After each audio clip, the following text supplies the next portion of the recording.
আসসালামু আলাইকুম রহমতুল্লাহি ওবারাকাতু। আলহামদুলিল্লাহ, আমরা দেখতে দেখতে কিন্তু 15টি ক্লাস শেষ করে ফেলেছি। আজকে আমরা 16 নম্বর ক্লাসে আলোচনা করব। আজকে এমন কিছু গুরুত্বপূর্ণ বিষয় আলোচনা করব যা তোমার written, spoken, free hand writing যাই বলো না কেন, তোমার সব কিছুতে 100% কাজে লাগবে। এমন কোনো সেক্টর নাই ইংরেজিতে যে ওই সেক্টরে তোমার কাজে না লাগবে। বুঝছো? এই ক্লাসটি কিন্তু অনেক গুরুত্বপূর্ণ হতে যাচ্ছে। তুমি দেখো, তুমি পরীক্ষার মধ্যে তুমি রাইটিং পার্ট নিয়ে খুব বইয়ে আসো, তুমি কোনো কিছু বানিয়ে লিখতে পারো না। লেখার ক্ষেত্রে তোমার দেখা গেছে কী লিখবা মনে পড়তেছে না, কিছুই তোমার মনে পড়তেছে না। জাস্ট তুমি এই ক্লাসগুলো করো, প্রথম থেকে একদম 1 থেকে শুরু করে 60 পর্যন্ত তুমি ক্লাস শেষ করো। আমি কথা দিলাম, তোমার ইংরেজিতে বানিয়ে লেখা নিয়ে কোনো সমস্যা থাকবে না। কারো সাথে ইংরেজিতে কথা বলতে কোনো সমস্যা থাকবে না। সব কিছুর মধ্যে ইংরেজিতে লেখা, ইংরেজিতে কথা বলা, সব কিছুর মধ্যে তোমার একদম ফ্লুয়েন্টলি চলে আসবে। বুঝছো ভাইয়া? তাহলে আর দেরি করবো না, দেখো সরাসরি আমরা ক্লাসে চলে যাই। আজকের ক্লাসে দেখো, প্রথমে কিছু রুলস নিয়ে আলোচনা করব, তারপর কিছু প্র্যাকটিস দেখাবো। আমরা গত ক্লাসে শিখেছিলাম যে লাইকলি টু মানে সম্ভাবনা, কোনো কিছু করার সম্ভাবনা আছে এমন অর্থে কিন্তু লাইকলি টু ব্যবহার করা হয়। এখন কোনো কিছুর মধ্যে সম্ভাবনা নাই, আমার প্রেম করার মনে করে সম্ভাবনা নাই, এটা কি খারাপ কাজ না? এই কারণে এই কাজটা করার আমার সম্ভাবনা নাই। ওই ক্ষেত্রে তুমি কি ব্যবহার করবা? তাহলে লাইকলি এর বিপরীত কি? আনলাইকলি। এই যে দেখো, আনলাইকলি টু, তারপর অবশ্যই কি হবে? Verb one. আর জানো তোমরা, টু এর পরে সবসময় কি হয়? ভার্ব ওয়ান হয়। এই কারণে এটার অর্থ হবে সম্ভাবনা নাই বা সম্ভাবনা কম। আচ্ছা, আমরা দেখো সরাসরি প্র্যাকটিস দেখবো, এখানে আর কিছু দেখার দরকার নাই, যা কিছু বলার মুখে বলে ফেলছে। এখন হচ্ছে he is unlikely two fail, তার ব্যর্থ হওয়ার কোনো সম্ভাবনাই নাই, তার পরীক্ষায় ফেল করার কোনো সম্ভাবনা নাই। He is unlikely two fail in the exam, তার পরীক্ষায় ফেল করার কোনো সম্ভাবনা নাই, কারণ সে সবসময় পড়ে। সে তোমার মতো এমন করে টিকটক দেখে না, তোমার মতো করে সারাদিন ফ্রি ফায়ার খেলে না, তোমার মতোই পাবজিতে বলে না যে মার ওই যে কি বট আর কি বলে, আমি তো বলতে পারবো না, তোমরা খেলো, আমি তো আর জানি না। ওই তারাই কিন্তু তোমার মতো করে এইগুলা করে না। এই কারণেই কিন্তু সে পরীক্ষায় ব্যর্থ হয় না, পরীক্ষায় ভালো রেজাল্ট করে। বুঝতে পারছো ভাইয়া? এবার দেখো, it is unlikely to snow, তুষার পড়ার সম্ভাবনা কম, কারণ এখন তো শীতকাল চলে গেছে, এখন আর তেমন একটা তুষার পড়বে না, স্বাভাবিক। আর শীতকালে তো দেখা গেছে রাত্রিবেলায় বেশি তুষার হয় না। আচ্ছা, এবার দেখো, she is unlikely to agree, সে রাজি নাও হতে পারে। এই যে প্রেমের প্রস্তাব তারে দিলাম, সে তো রাজি নাও হইতে পারে। রাজি না হইলে তো নিজের কাছে কেমন একটা লাগবো, এত আশা নিয়ে ভরসা নিয়ে তাকে প্রেমের প্রস্তাব দিলাম, কিন্তু যদি ভালো মেয়ে হয়, ভালো মেয়ে তো কখন রাজি হবে না, এটা স্বাভাবিক কথা। আর যদি মেয়ে যদি একটু উল্টাপাল্টা টাইপের হয়, আবার তোমরা আবার মাইন্ড করিও না, সবাই তো এমন না, অনেকে আছে সহজেই গলে যায়। আরে বোন, এত সহজে যদি গল্লা যাস, তাহলে জীবনের বাকি সময়টা কি করবি? একটু শক্ত হ, বুঝছস? একটু শক্ত হ, একটু শক্ত হইতে হবে, নাইলে এই সমাজে চলাফেরা করা যাবে না। এই সমাজে মানুষ তোকে ধোঁকা দিয়ে চলে যাবে, তুই টেরও পাইবি না। বুঝছস? আমার কথা রাগ করিস না। আচ্ছা, দেখো এইবার, তাহলে she is unlikely to agree, সে রাজি নাও হতে পারে, কারণ সে তো একজন ভালো মেয়ে, চরিত্রবান মেয়ে, সে তোমার এই বাজে প্রেমের প্রস্তাবে কেন রাজি হবে বলো তো? আচ্ছা দেখো এবার, ক্লাস কি বোরিং লাগে ভাইয়া? বোরিং তো লাগার কথা না। আচ্ছা দেখো, দে আর আনলাইকলি টু উইন, তাদের জেতার সম্ভাবনা কম, তাদের জেতার সম্ভাবনা কম, কারণ খেলায় ভালো পারতেছে না, ভালো খেলতে পারতেছে না। আচ্ছা দেখো তো, বাক্যগুলো প্রতিদিনের মানে কত গুরুত্বপূর্ণ ব্যবহার, প্রতিদিনকে এই কথাগুলো ব্যবহার করা হয় না, এই বাক্যগুলোকে ব্যবহার করা হয় না। দেখো, তোমার লেখার ক্ষেত্রেও, কথা বলার ক্ষেত্রে, মানুষের সাথে ফান করার ক্ষেত্রেও, মজা করার ক্ষেত্রেও, যে কোনো সেক্টরই কিন্তু এই জিনিসটা কাজে লাগাইতে পারবা। দেখছো? তাহলে ক্লাসগুলো হেলাই ফেলাই না করে ক্লাসগুলো মনোযোগের সহিত একদম কমপ্লিটলি শেষ করে, পিডিএফগুলো কমপ্লিটলি পরে শেষ করে ফেলবা, তাহলে আর ক্লাস নিয়ে কোনো সমস্যা থাকবে না। যারা পিডিএফ নিতে চাও তারা কমেন্টে জানাও, আর আমার হোয়াটসঅ্যাপ নাম্বার যে রয়েছে ওই নাম্বারে যদি নক করো, তাহলে আমি পিডিএফ দিয়ে দেবো। পিডিএফের জন্য অল্প কিছু চার্জ লাগবে আর কি। আচ্ছা যাক, এবার দেখো, সাবজেক্ট প্লাস হ্যাভ হ্যাজ, তারপর থাকবে এনাফ।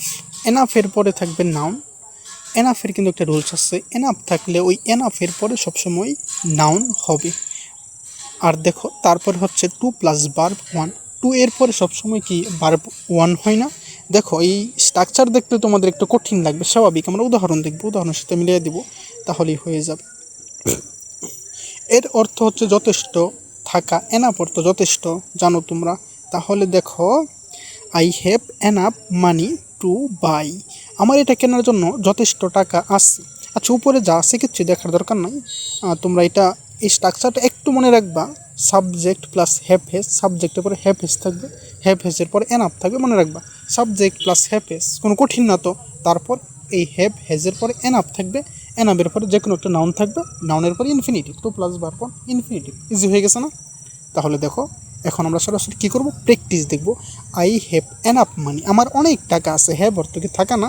আই হ্যাভ এনাফ মানি, আমার অনেক টাকা আছে, টু বাই কিনতে, ইট এটি, এটি কিনতে আমার অনেক টাকা আছে। এবার তোমার মতো মিলিয়ে নাও, আমার এটা কেনার মতো যথেষ্ট টাকা আছে। বুঝছো? প্রথম হচ্ছে এই ওয়ার্ডগুলো কি, এই ওয়ার্ডের অনুসারে মিনিং করবা, তারপর তোমার অনুসারে। তোমার অনুসারে বলতে দেখবে তুমি কিভাবে সাজাইলে এই মিনিংটা তোমার কাছে স্পষ্ট হয়, তোমার কাছে ভালো শোনায়, তোমার কাছে মিনিংটা ভালো মনে হচ্ছে, একজ্যাক্ট মনে হচ্ছে, কারেক্ট মনে হচ্ছে, তুমি নিজেই কিন্তু সাক্ষী দেবা। তখনই কিন্তু ওই মিনিংটাই তুমি অ্যাকসেপ্ট করে নিবা। বুঝতে পারছো? এবার দেখো he has enough time to finish, তার শেষ করার মতো যথেষ্ট সময় আছে। এখনও পরীক্ষার সময় আছে, শেষ করার মতো যথেষ্ট সময় আছে। কিন্তু এইভাবে যদি না পড়ো তাহলে তো আর শেষ করতে কোনো সময় পারবে না। শেষ করতে হলে তো ধারাবাহিক পড়তে হবে নাকি। She has enough courage to speak, তার কথা বলার মতো অনেক সাহস আছে, কারণ সে অনেক ইংরেজি কথা, ইংরেজি ওয়ার্ড পারে, ইংরেজি সেন্টেন্স পারে, তার তো আর কথা বলতে কোনো সমস্যা হবে না। বাইয়ের ক্লাস অনেক দিন ধরে করতেছে। এটা তুমি যদি একটু ভেঙে ভেঙে বলো, শি, তার, শি, সে, হ্যাজ আছে এনাফ, সে আছে অনেক, সে আছে অনেক, কথা কি হইল, সে আছে অনেক, এটা একটু তোমার মতো সাজায় দাও। তার মানে তার আছে অনেক, সে তো অনেক হতে পারে না, তার অনেক হইতে পারে। কারেজ মানে সাহস, তার আছে অনেক সাহস টু স্পিক, কথা বলতে, তার আছে সাহস অনেক কথা বলতে, তার মানে হচ্ছে তার কথা বলার মতো সাহস আছে। বুঝছো কথা? প্রথমে অর্থের মতো মিলাইবা, তারপর তোমার নিজের মতো মিলাইবা। ওকে, ডান। এবার দেখো সাবজেক্ট থাকবে, তারপর বি থাকবে। বি বলতে am, is, are, was, were, be, being, been, এই আটটাই থাকতে পারে। তারপর হচ্ছে টু, তারপর অ্যাডজেক্টিভ লাস্ট, টু থাকবে অ্যাডজেক্টিভ অর, তোমরা চিনো তো নাকি। অর্থাৎ এক কথায় এই টু আর টু, এই টু টু এর মাঝখানে যদি কোনো একটা ওয়ার্ড থাকে এটা হবে অ্যাডজেক্টিভ। আর এই স্ট্রাকচারে এই বাক্যের মধ্যে এই টু টু এইরকম থাকলে, টু ডট ডট টু এইরকম থাকলে, অর্থাৎ এক কথায় বাক্যের দুই জায়গার মধ্যে একটা টু আগে আরেকটা টু পরে এইরকম থাকলে এর অর্থ হবে আমি পারতেছি না, মানে কোনো একটা দুর্বল, খুব শক্তিশালী, সব কিছুর মধ্যে অতিরিক্ত জোর দিবে। বুঝছো? অতিরিক্ত জোর দিবে। তাহলে আমরা দেখো প্র্যাকটিস দেখব। আমি জানি এই কথাটুকু তোমার জন্য অনেক কঠিন হয়ে গেছে, একটু কঠিন লাগতেছে। দেখো আমরা প্র্যাকটিস দেখব, তাহলেই খুব সহজ হয়ে যাবে, একদম পানির মতো সহজ হয়ে যাবে। দেখো তাহলে পানির মতো সহজ কিভাবে হয়। আই এম টু ট্রাইট, আমি এতই ক্লান্ত, টু ওয়াক, যে হাঁটতে পারি না। এটার অর্থ কিন্তু নেগেটিভ হবে, এই টু ডট ডট টু থাকলে কিন্তু অর্থ হবে negative. I am too tired to walk, আমি হাঁটার জন্য খুব ক্লান্ত। এর বাংলা অর্থটা এইভাবে বলতে পারো, আসলে এখানে যা আছে এক্সাক্ট তাই বলতে হবে এমন কোনো কথা না। এখানে এরকম বলতে পারো যে আমি এতই ক্লান্ত যে আমি হাঁটতে পারি না। He has too weak to fight, সে লড়াই করার জন্য খুবই দুর্বল। তার মানে এটা একটু এইভাবে মিলিয়ে দেবা, হি ইজ টু উইক, সে এতই দুর্বল যে টু ফাইট, লড়াই করতে পারে না। বুঝছো? এইভাবে প্রত্যেকটা বাক্য মিলাই দেবা। শি ইজ টু ইয়ং, সে এতই ইয়ং, এতই জোয়ান যে টু ড্রাইভ, গাড়ি চালাতে পারবে, সে গাড়ি চালাতে পারবে। তার মানে গাড়ি চালানোর মধ্যে তার যথেষ্ট শক্তি আছে, যথেষ্ট সে বুঝছো তো, যথেষ্ট ইয়ং সে। আচ্ছা যাক, they are too late to enter, they are too late, তারা এতই দেরি করেছে টু এন্টার, যে ঢুকতে পারে নাই, তারা ঢোকার জন্য খুব দেরি করে ফেলেছে, এই জন্য ঢুকতে পারে নাই। কথা বুঝছো? অর্থাৎ এক কথায় এইভাবে মিলাই দেবা, এতই যে তারপর ওইটা পারে না, এতই যে পারে না, এতই যে পারে না। জাস্ট দেখো এটা, উই আর টু বিজি, আমরা এতই ব্যস্ত যে টু ওয়াক, হাঁটতে পারি না।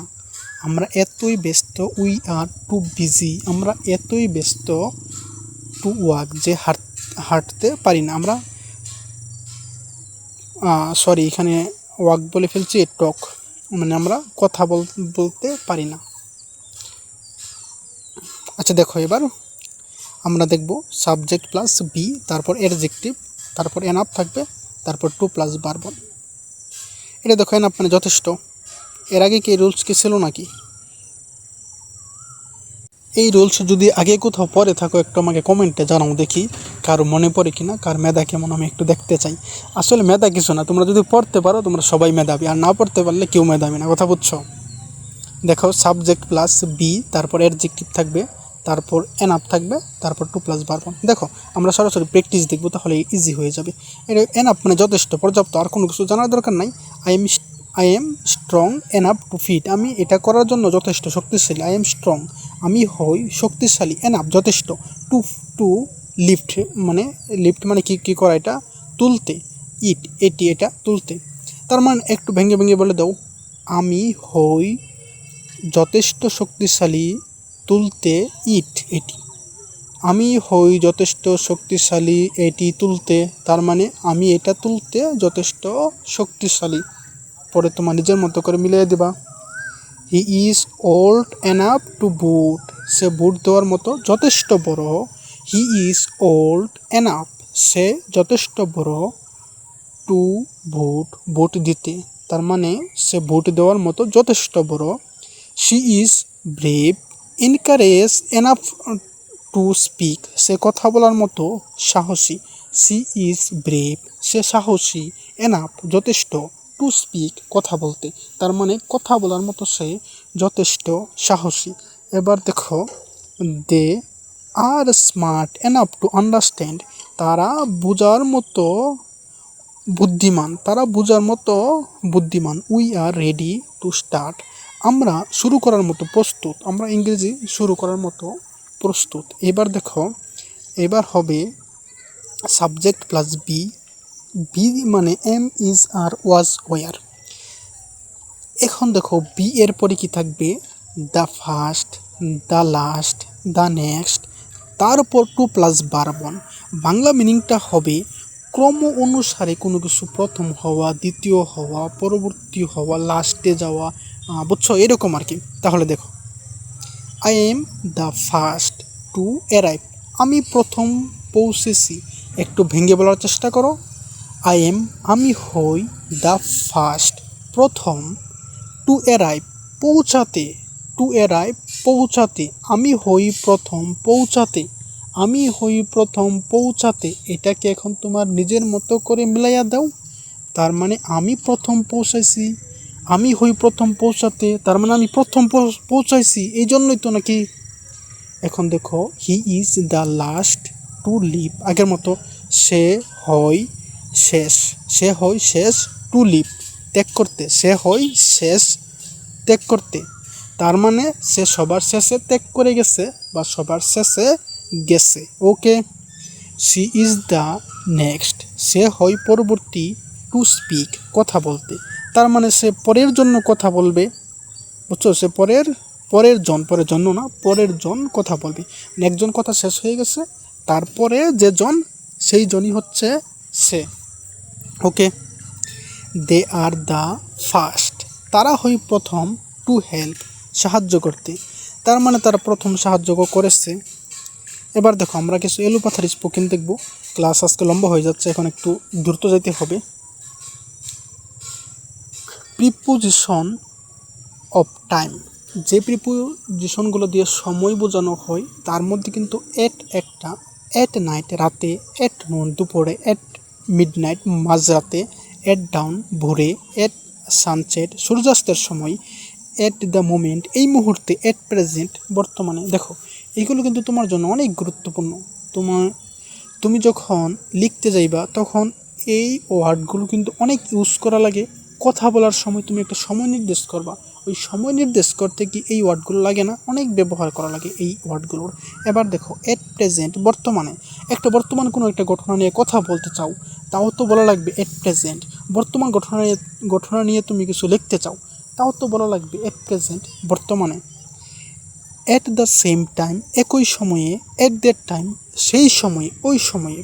অ্যাট ব্রেকফাস্ট নাস্তার সময়, অ্যাট লাঞ্চ দুপুরের সময়, অ্যাট ডিনার রাতের খাবারের সময়, অ্যাট বেড টাইম ঘুমানোর সময়, অ্যাট দ্য উইকেন্ড সপ্তাহান্তে সপ্তাহের শেষে, অ্যাট দ্য বিগিনিং শুরুতে, অ্যাট দ্য এন্ড শেষে, অ্যাট দ্য এজ অফ 10 10 বছর বয়সে, অ্যাট টাইমস মাঝে মাঝে, অ্যাট ফার্স্ট প্রথম। ওকে। অ্যাট লাস্ট অবশেষে, ডো দ্য ওয়ার্ক কাজটা করো, এখন দেখো কাজটা করো এমন অর্থে কতগুলো সেন্টেন্স এইখানে পেয়ে যাবা। ডো ইউর হোমওয়ার্ক তোমার বাড়ির কাজ করো, ডো দ্য ডিশেস বাসনগুলো ধুয়ে ফেলো। দেখো do do the dishes, dish মানে বাসন, ডিশেস মানে বাসনগুলো, যেহেতু বাসনগুলো করো, ডো মানে করা, তাহলে বাসনগুলো করো, বাসনগুলো কি করা যায়, তার মানে বাসনগুলো ধুয়ে ফেলো। দেখছো, ডু ইউর ডিউটি তোমার দায়িত্ব পালন করো, ডু ইউর বেস্ট তোমার সর্বোচ্চ চেষ্টা করো, ডু ইউর বেস্ট পড়াশোনার জন্য মানুষকে বলা হয় না do your best, try to do your best, তোমার সর্বোচ্চটা দিয়ে তুমি পড়াশোনা করো, তাহলেই তুমি এ প্লাস পেয়ে যাবে। আমি এখন থেকে কথা দিলাম, তুমি এখন থেকে এই সময় থেকে আজকের এই ভাইয়ার ক্লাস শেষ করে এখন থেকে সময় মতো প্রতিদিন একদম নিয়মিত পড়ে যাও, তারপর দেখো তোমার পড়ালেখা ভালো হয় কিনা, প্লাস পাও কিনা, তারপর আমাকে জানাইও। ডো দ্য ওয়ার্ক নাও এখনই কাজটা করো, ডো ইউর এক্সারসাইজ তোমার ব্যায়াম করো, ডো দ্য ক্লিনিং পরিষ্কার পরিচ্ছন্নতা করো, ডো ইট কেয়ারফুললি এটি সতর্কভাবে করো, ডো দ্য শপিং বাজারটা করো, ডো ইউর পার্ট তোমার অংশটুকু করো, ডো দ্য টাস্ক ফার্স্ট আগে কাজটা করো। এই দেখো এখানে কিন্তু এই ফার্স্ট মানে প্রথম না, কিন্তু এই ফার্স্ট মানে দ্রুত আগে, ডো দ্য টাস্ক কাজটি করো ফার্স্ট, যে ফার্স্ট মানে দ্রুত বাক্যের শেষে আছে, এই কারণে একটা অ্যাডজেক্টিভ ভার্বকে আরও জোর দিবে, ভার্বকে মডিফাই করবে এক কথায়। তাহলে দেখো এইগুলো গ্রামারের ক্লাসে আলোচনা করা হবে, এইগুলো স্পোকেন এখন লাগবে না, রিটেনও এখন না, গ্রামার ইনশাল্লাহ। ডো ইট এগেন আবার এটা করো, ডো ইউর হেয়ার তোমার চুল ঠিক করো। দেখো ডো করো, ইউর হেয়ার তোমার চুল করো, চুল কি কিছু করা যায়, চুল কিছু করতে হলে কি ঠিক করতে হবে, ডো ইউর হেয়ার তার মানে তোমার চুল ঠিক করো, ডো দ্য ম্যাথ হিসাবটা করো, অঙ্কটা করো, ডো দ্য লন্ড্রি কাপড়গুলো ধুয়ে ফেলো, লন্ড্রি মানে কাপড়গুলো ধুয়ে ফেলা, ডো হোয়াট আই সে আমি যা বলি তা করো। দেখো হোয়াট এর অর্থ কি, তোমরা সারা জীবন জানো হোয়াট এর অর্থ কি, কিন্তু এইখানে হোয়াট এর অর্থ যা হইল কেন, তাইলে মনে রাখবা একটা কথা, হোয়াট এর অর্থ শুধু কিন্তু কি নয়, এর অর্থ কি হতে পারে, যা হতে পারে, কতই না হতে পারে। হোয়াট দ্বারা যখন কোনো প্রশ্ন করা হবে তখন হোয়াট এর অর্থ হবে কি, আর হোয়াট যদি কোনো অ্যাসার্টিভ সেন্টেন্সের মধ্যে অর্থাৎ সেন্টেন্সের মাঝখানে বসবে তখন কিন্তু এই হোয়াট একটা ক্লজ মার্কার হিসাবে বসে। যখন হোয়াট এই ক্লজ মার্কার হিসাবে কোনো সেন্টেন্সের মাঝখানে বসে তখন কিন্তু এর বাংলা মিনিংটা হবে যা। ডো করো, হোয়াট যা, আই সে আমি বলি, আমি যা বলি তা করো। ওকে, এখন হোয়াট দ্বারা হোয়াট যখন হচ্ছে তোমার এক্সক্লামেটরি সেন্টেন্সে ব্যবহার করা হবে তখন হোয়াট এর অর্থ হবে কতই না। তাহলে বুঝতে পারছো, ডো দ্য প্র্যাকটিস ডেইলি প্রতিদিন অনুসরণ করো, ডো দ্য নিডফুল প্রয়োজনীয় কাজটা করো, ডো ইউর জব প্রপারলি তোমার কাজটা ঠিকভাবে করো, ডো ইট ফাস্ট এটি দ্রুত করো। ওকে, এবার দেখো ইউ হ্যাড বেটার নিয়ে তেমন কথা বলবো না, কারণ এটা আগেও তোমরা এটা শিখেছো। হ্যাঁ, ইউ হ্যাড বেটার হার্রি তুমি বরং তাড়াতাড়ি করাই ভালো, তোমার বরং তাড়াতাড়ি করাই ভালো। এই হ্যাড বেটার মানে কোনো কিছু আগের চাইতে একটার চাইতে আরেকটা ভালো করা, এই কাজটা না করে ওই কাজটা তোমার করা উচিত, এমন অর্থে কিন্তু হ্যাড বেটার ব্যবহার করা হবে। বরং আমি মনে করো আমি বাসায় না থেকে বরং আমি একটু বাইরে ঘুরতে যাব, আমি বাইরে না যাইয়া বরং একটু বাসায় থাকবো, এমন অর্থে একটা চাইতে আরেকটা ভালো মনে করা অর্থেই কিন্তু হ্যাড বেটার ব্যবহার করা হয়। ইউ হ্যাড বেটার ওয়াইট, তোমার বরং অপেক্ষা করাই ভালো। ইউ হ্যাড বেটার স্টপ, তোমার বরং থামাই ভালো, এতক্ষণ যাবৎ কথা বলতেছো এখন তো থামাই ভালো। ইউ হ্যাড বেটার সিট, তোমার বরং বসাই ভালো। ইউ হ্যাড বেটার ইট, তোমার বরং খাওয়াই ভালো, না খেলে তুমি শুকিয়ে যাবা। হ্যাঁ, ইউ হ্যাড বেটার রেস্ট, তোমার বরং বিশ্রাম নেওয়াই ভালো। ইউ হ্যাড বেটার ট্রাই, তোমার বরং চেষ্টা করাই ভালো।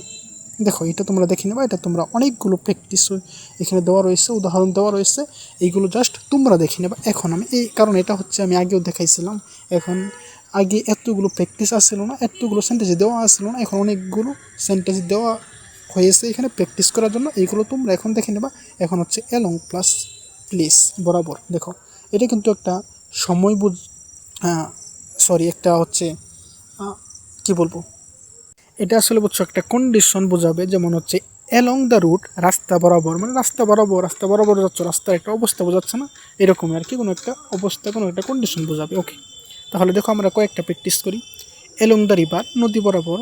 অ্যালং দ্য ওয়াল, দেয়াল বরাবর। অ্যালং দ্য পথ বরাবর। অ্যালং দ্য ফিল্ড, মাঠ বরাবর। অ্যালং দ্য পার্ক বরাবর। অ্যালং দ্য লেক বরাবর। অ্যালং দ্য ব্রিজ বরাবর। অ্যালং দ্য লাইন, এই গলি বরাবর, গলি বরাবর। অ্যালং দ্য ফরেস্ট, জঙ্গল বরাবর। দেখো কেমন একটা কথা এখানে বলা আছে, অ্যালং দ্য ফরেস্ট, জঙ্গল বরাবর। অনেক সময় মানুষে একটা কথা তুচ্ছ করে মানুষে বলে না, এটা জঙ্গল বরাবর একেবারেই। তো এইরকমভাবে তুমি বাংলায় না বলে তুমি ইংরেজিতে বলতে পারো অ্যালং দ্য ফরেস্ট, জঙ্গল বরাবর। You are along the forest, তুমি আর জঙ্গল বরাবর। আচ্ছা ওকে, যাক, এখানে আর থাকার দরকার নাই। অ্যালং দ্য শোর, তীর বরাবর, নদীর তীর আছে না, তীর বরাবর। অ্যালং দ্য কুল বরাবর। অ্যালং দ্য গার্ডেন, বাগান বরাবর। অ্যালং দ্য চ্যানেল, খাল বরাবর। অ্যালং দ্য ট্রেক বরাবর। অ্যালং দ্য হাইওয়ে, মহাসড়ক বরাবর। এটা কি আর বলা লাগবে? দেখো এখন আমরা ভার্ব দেখব, আর বেশি লম্বা করবো না। ক্যাচ হতো ধরা, তোমরা অনেক সময় এই বল খেলতে গিয়ে বল কি ক্যাচ ধরো না? যাক, এই ক্যাচ বলতে শুধু বল ধরা না, সকল কিছু ধরা করতে এই ক্যাচ ব্যবহার করা হয়। তুমি মাছ ধরবা, এটাও তো ক্যাচ ব্যবহার করা হবে। দেখো, আই ক্যাচ দ্য বল, আমি বল ধরি। আই কট এ বাস, আমি একটি বাস ধরেছিলাম। কট হয়েছে কীভাবে? মনে অনেক সময় বলেন আমি কট খাইছি, এই কথা দেখিও তোমার বন্ধু বান্ধবীদের মধ্যে কিন্তু অনেক এই কথা বলে যে আমি তো পরীক্ষায় কট খাইছি, আমি ওইখানে যাইয়া আমি কট খাইলাম। আরে সে তো ওইখানে যাইয়া কট খাইছে, মানে কি ধরা খাইছে। দেখছ এই ওয়ার্ড কত ব্যবহার করা হয়। এর যে present form, past participle form, gerund form, তারপর হচ্ছে ইনফিনিটিভ ফর্ম, এই ফর্ম সহকারে কিন্তু এই ভার্বগুলো তোমার মুখস্থ করতে হবে। ফর্মগুলো এখানে দেওয়া আছে, বাংলা অর্থ দেওয়া আছে, নো টেনশন, এখান থেকে জাস্ট শিখে নিবা। এই জন্য আমি এটা নিয়ে আর কথা বলতেছি না, আমরা সরাসরি প্র্যাকটিস দেখতেছি। দেখো, আই কট এ বাস, আমি একটি বাস ধরেছিলাম। কোথাও যাওয়ার জন্য বাস কি ধরতে হয় না? বাস যদি না পাও, না ধরতে পারো, তাহলে তুমি ওই জায়গায় যাইতে পারবা না। আই হ্যাভ কট কোল্ড, আমার ঠান্ডা লেগেছে।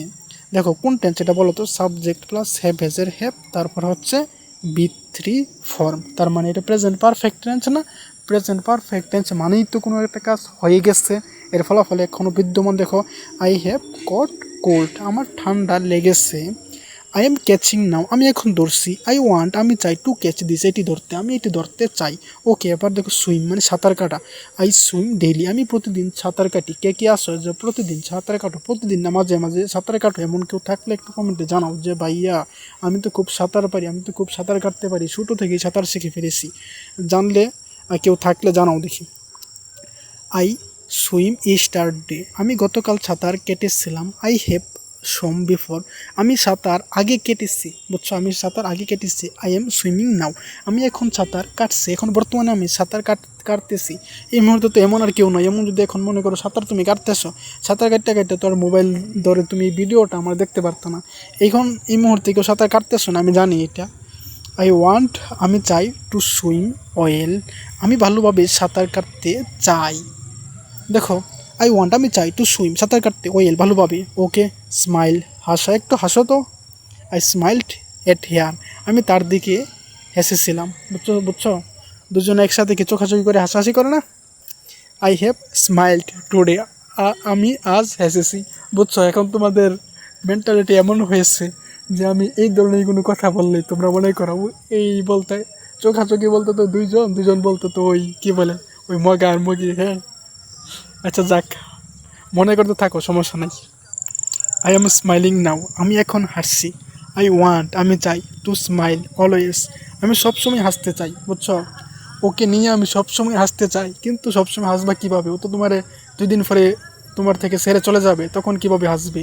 সুতরাং এইগুলো করিও না। যখন তুমি একজন মানে কি বলবো রিয়েলি একজনকে নিয়ে নিবা, ওই সময় বেশি দূরে নাই। আর তুমি একটু চেষ্টা করো, পড়ালেখা ভালোভাবে করো, তোমার কেরিয়ারটা গঠন করো, একজন রিয়েলি তোমার নিকট আইসা পড়বে, তাকে নিয়ে সারা জীবন হাসতে পারবা। ওকে, তাহলে দেখো এখন লাফ, হেসে ওটা উচ্চস্বরে হাসা। দেখো স্মাইল আর লাফের মধ্যে পার্থক্য কী? স্মাইল হচ্ছে কোনো কিছু একটু মুস্কি হাসি দেওয়া, সাধারণত মগামুগি একসাথে কি মুস্কি হাসাহাসি করে না? অনেক সময় তো আবার উচ্চস্বরে হেসে দেয়। আর উচ্চস্বরে হাসার জন্য কি লাফ, হেসে ওটা উচ্চস্বরে। তাহলে দেখো লাফ, লাফড, লাফড, তারপরে দেখো দেখো তো এটা তোমরা জাস্ট শিখে নেবে, এখানে বাংলা উচ্চারণ দেওয়া আছে। আই লাভ লাউডলি, আমি জোরে হাসি। আই লাভড সাডেনলি, আমি হঠাৎ হেসে ফেলেছিলাম। I love suddenly. এখন দেখো আই হ্যাভ লাভড এ লট, আমি অনেক হেসেছিলাম। এ লট মানে অনেক না। আই এম লাফিং নাও, আমি এখন হাসছি। হ্যাঁ এইটা সত্য, এখন তোমরা হয়তো অনেকে হাসতেও পারো, কারণ যখন কি বলে ওই দুইজন চোখাচোখির কথা বলি, তখন তো মনে পড়ে যায় এক জোড়ার কথা মনে পড়ে যায়, তখন তো একটু হাসাহাসি, এখন তো একটু হাসাহাসি করতেই পারো। হ্যাঁ আই ওয়ান্ট, আমি চাই। টু লাভ ফ্রিলি, আমি একদম মুক্ত মনে হাসতে চাই। বুঝছো, আমি মুক্ত মনে, আমি একদম চিন্তাবিহীন হাসতে চাই। ক্রাই, হাসির পরেই কি কান্না, বুঝতে পারছো ভাইয়া? হাসির পরেই কান্না, এখন ক্রাই, এখন কেঁদে দাও। Cry, ক্রাইট, ক্রাইট, crying, to cry. আমি বুঝছো একদিন হাসির পরে অনেক হাসাহাসি করছিলাম, এই হাসতে হাসতে আমি কেঁদে দিচ্ছিলাম। বুঝছো, তো হাসির পরে কি অপেক্ষা করে? কান্না। হাসির পরেই কিন্তু কান্না অপেক্ষা করে। এই কারণে বলবো আমি বেশি হাসাহাসি করো না, বেশি হাসাহাসি করলে কিন্তু একসময় কাঁদতে হবে।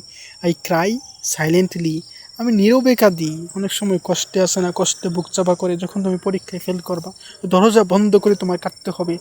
যখন দেখবা তোমার বন্ধু এ প্লাস পেয়ে গেছে, তোমার বান্ধবীটা এ প্লাস পেয়ে তার বাবা মাকে জড়িয়ে ধরে বলতেছে, আব্বু আমি এ প্লাস পেয়েছি, আম্মু আমি এ প্লাস পেয়েছি, তুমি ওনার বাবা মা মিষ্টি এনে সবাইকে মিষ্টি খাওয়াচ্ছে।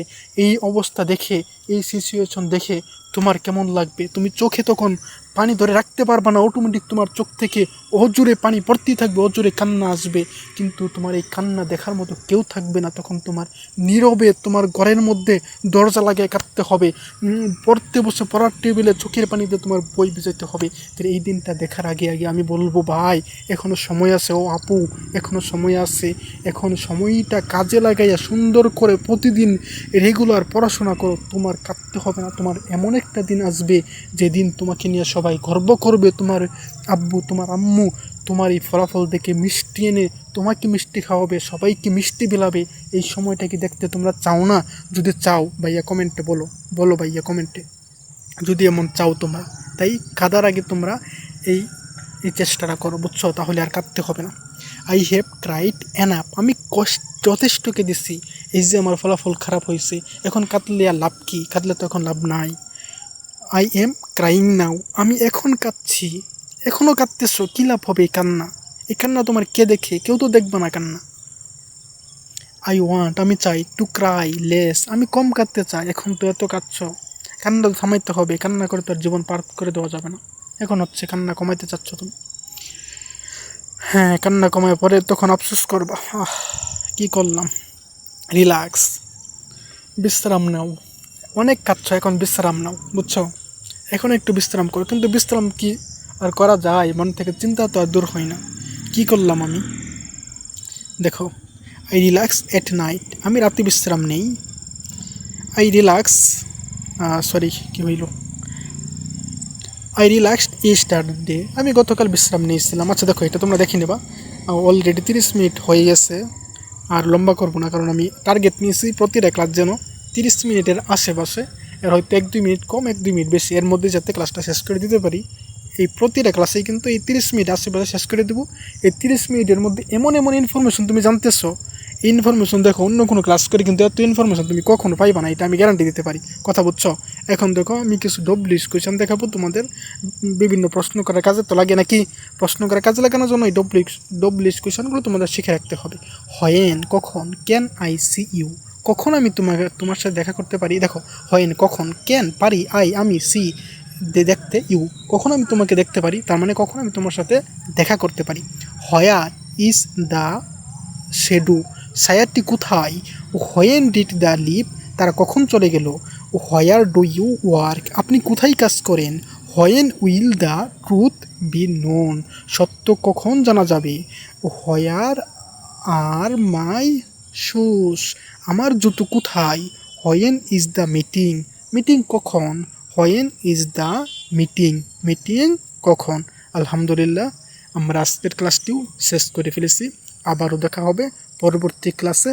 সেই পর্যন্ত তোমরা ভালো থাকো, যেই ভালোর কোনো শেষ নাই, সুখে থাকো যেই সুখের কোনো সীমানা নাই।